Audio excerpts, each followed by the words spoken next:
Bonsoir à tous et bienvenue. Une coupure générale d'électricité a touché ce matin une grande partie d'Abidjan. Plusieurs commerces et autres activités économiques en ont payé les frais. Une coupure similaire avait déjà été enregistrée la semaine dernière. Pourquoi ces interruptions de la fourniture de l'électricité? À suivre les explications de la compagnie ivoirienne d'électricité CIE en début de journal. Dans 48 heures, une nouvelle ère dans le secteur du transport routier. Le permis à points entre en vigueur mercredi. Avant, le mercure monte dans le milieu des transporteurs. La réforme divise les syndicats de conducteurs et transporteurs. Les uns appellent à une grève pour exiger un report de la mesure, quand les autres se désolidarisent. Et puis la traque des communautés noires subsahariennes se poursuit en Tunisie. Ce lundi, l'ambassade de la Côte d'Ivoire à Tunis a accueilli des centaines d'Ivoiriens, dont plusieurs ont été vidés de leur maison sur le chemin de l'ambassade. D'autres se sont fait arrêter par la police. Dans ce journal, vous entendrez le secrétaire fédéral des associations de communautés ivoiriennes établies en Tunisie. Un lundi sans énergie dans une grande partie du pays, une coupure générale d'électricité a touché ce matin et affecté plusieurs commerces et autres activités économiques. Faut-il le rappeler, une coupure similaire avait déjà été enregistrée la semaine dernière. Pourquoi ces interruptions de la fourniture de l'électricité? Les responsables de la compagnie ivoirienne d'électricité CIE donnent des précisions sur les causes de ces interruptions dans un sujet réalisé par Moussa Nikiema et Tanguy Conan. Assis dans leur salon de coiffure, Ayoub et ses collaborateurs subissent les effets d'une coupure d'électricité. Résultat, pas de recettes. En plus, le matériel subit les variations de tension. On a perdu beaucoup de clients parce qu'il n'y a pas de courant. On ne pourra plus travailler, la journée est déjà terminée. On a perdu beaucoup de clients. On a oublié de rentrer à la maison. Vendredi, pareil, c'est coupé comme ça. Et ça venait, ça coupait, ça venait, ça coupait. Ça faisait que là, on a perdu beaucoup d'ampoules, tu vois. Là, c'est crié, on a perdu beaucoup d'ampoules. Et puis les tondeuses, les machines. Au moment où le client est assis, on a coiffé une partie, et puis il y a une partie qui est restée, tu vois. Là. On est obligé de demander pardon aux clients, puisque le courant va et puis ça vient. Comme chez Ayoub, bon nombre de commerces sont à l'arrêt du fait de cette longue coupure d'électricité. Depuis le matin à 7h30, 7h38, le courant est coupé. Voici le travail qu'on a coupé, mais on n'arrive pas à travailler depuis le matin. Et on ne sait pas à quel aussi courant va venir. Les raisons de cette coupure ont été données quelques heures plus tôt par la compagnie ivoirienne d'électricité, CIE. Selon ses responsables, cette situation est due à des câbles de haute tension sectionnés au passage d'un navire. Ce matin à 7h36, un incident s'est produit au niveau d'Evridi, au niveau du canal. Un navire a endommagé des ouvrages de transport d'énergie. Donc nous avons 2 conducteurs qui sont rompus et cela a créé un incident au niveau de l'ensemble du pays avec un manque de tension au niveau du pays. Mais heureusement, fort heureusement, nous avons eu des zones qui ont été préservées. À l'heure où je vous parle, la globalité des clients a été reprise. Le directeur général adjoint est revenu sur la panne du vendredi dernier. La semaine dernière, il y a eu un piochage d'un câble haute tension. Malheureusement, c'est arrivé. Bon, ça a généré aussi un incident majeur que nous avons dû gérer. Le plus important pour nous, c'est de rétablir rapidement la situation et de faire en sorte que les Ivoiriens puissent avoir l'énergie dans les meilleurs délais. Cette coupure d'électricité a perturbé les activités économiques aussi bien à Abidjan qu'à l'intérieur du pays, rappelant aux populations les malheureux moments de rationnement vécus en début 2021. Dans 48 heures s'ouvrira une nouvelle ère dans le secteur du transport routier en Côte d'Ivoire, sauf changement de dernière minute. Le permis à points entre en vigueur mercredi. Le principe consiste à créditer de 12 points le permis de conduire et à retirer en cas d'infraction des points allant de 2 à 6 points. Si dans l'ensemble, ce système a été salué chez les chauffeurs de transport en commun, la pression monte. Les conducteurs de Gbaka et taxis, réputés pour leur mauvaise conduite, plaident pour un allègement ou un report de cette décision. Ils voient d'un mauvais œil ce système qu'ils jugent menaçant pour leurs activités. Ils se sont confiés à Nadia Eidja et Mathurin Badé.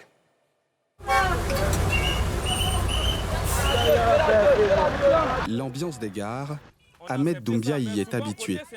Lui, qui exerce le métier de chauffeur depuis maintenant une dizaine d'années. Au volant de son véhicule de transport en commun appelé Gbaka, c'est inquiet qu'il s'apprête à aborder le mois de mars, période de démarrage du permis à points en Côte d'Ivoire. Nous, on n'est pas là à l'école ni rien. Le seul diplôme qu'on a eu là, si lui dit il va mettre point dedans là, nous, ça ne peut pas nous arrêter. On est père de famille. Ou soit s'il a l'autre métier à nous donner, il n'est qu'à dire à faire de rouler camion là, on arrête en même temps. Dans les gares, le sujet est sur toutes les lèvres. Quand tu penses déjà qu'il y a un point, quand tu vas faire un accident, que tu n'as pas raison, qu'ils vont te retirer un point, ça va te permettre d'aller doucement. Pour ta vie, pour la vie aussi de ceux que tu transportes. Si les chauffeurs comprennent la nécessité d'imposer la discipline dans la circulation, le retrait des points en cas d'infraction est selon eux une trop lourde sanction. Puis, ce système menace leur activité, où chaque minute est précieuse. C'est une bonne chose, mais pas pour nous les transporter. Pour faire une recette là, tu ne vas pas bien conduire. Sauf si tu es pointé là, tu roules sans pression. Parce que tu sais qu'on a comme à la fin du mois, tu as un salaire, tu as payé ta maison, tu as tout. Mais là, un homme qui n'a pas de salaire, qui n'a rien, lui vit selon le jour.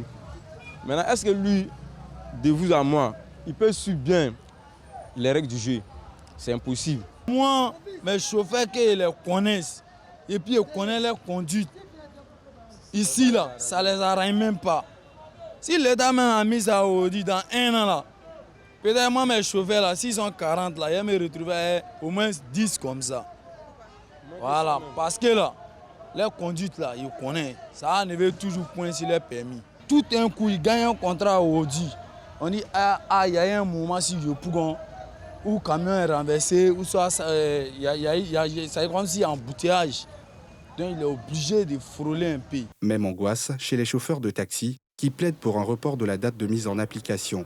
Sortir à gauche et à droite là. Si l'autre là, il laisse son voie, lui ne va pas te laisser.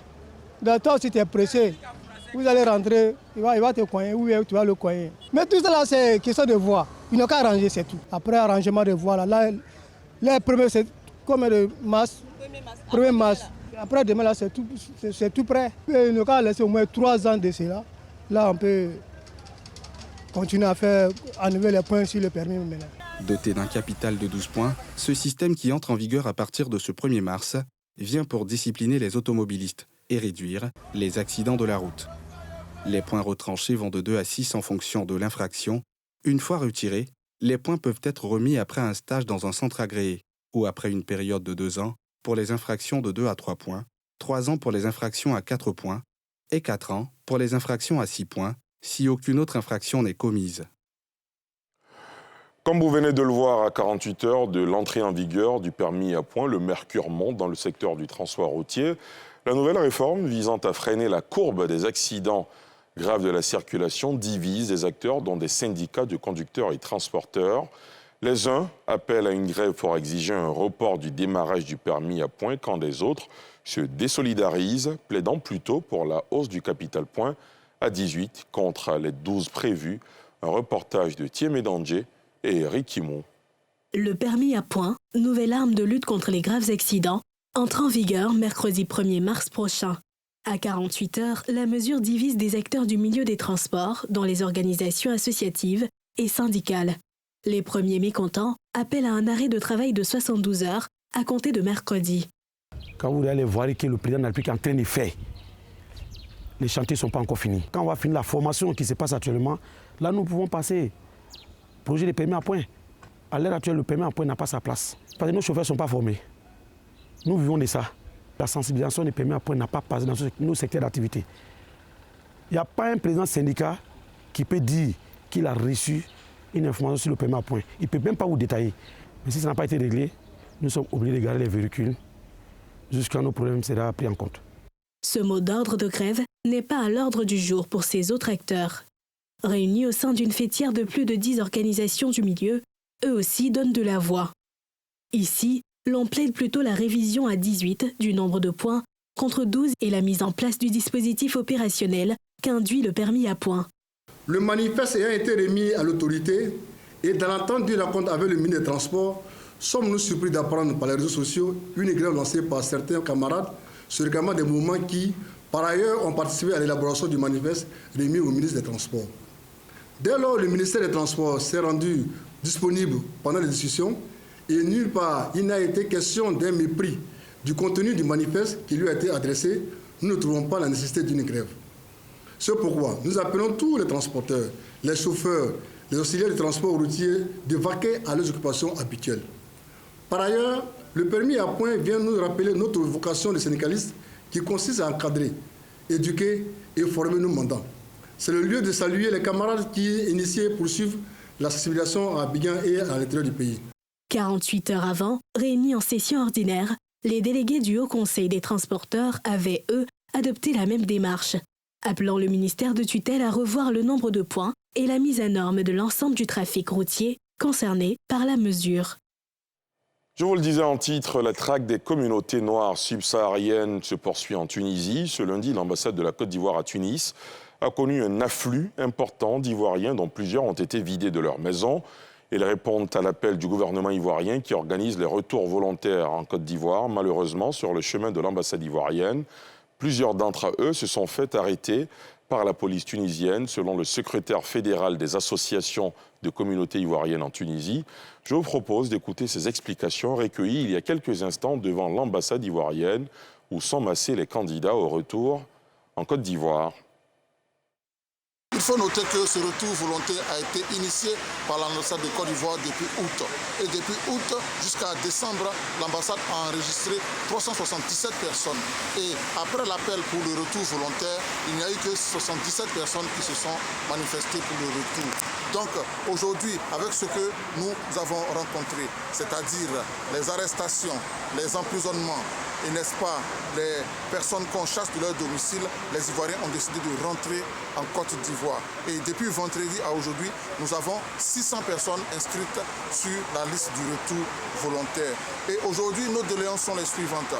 Nous demandons à l'État tunisien de donner un temps afin que nos frères puissent s'inscrire pour le retour volontaire parce que en provenance de la maison pour l'ambassade, les arrestations continuent. Et aussi leur demander de donner un délai aux personnes dans des maisons. Parce que ces personnes sont chassées des maisons de peur de se faire emprisonner. Aussi, nos doléances vont à l'endroit de l'État tunisien concernant des Ivoiriens qui veulent rentrer au pays, payer eux-mêmes leur billet d'avion. Mais la pénalité pose problème. Donc si le bouclier de la pénalité peut être levé, beaucoup rentreront au pays par le propre frais. Un mot de sport football et sachez que l'équipe de football de NCI a été sacrée championne du tournoi de confraternité organisé à Yamoussoukro par l'UNJCI, l'Union nationale des journalistes de Côte d'Ivoire. Victoire enregistrée samedi, veille de la soirée des Ébonies qui consacre à la meilleure journaliste du pays. La nouvelle chaîne ivoirienne s'est imposée sur un score de 2-0 face à l'URPCI, l'Union des radios privées de Côte d'Ivoire. Le point avec Pierre Dipomelin et Fulgence Kissiedou.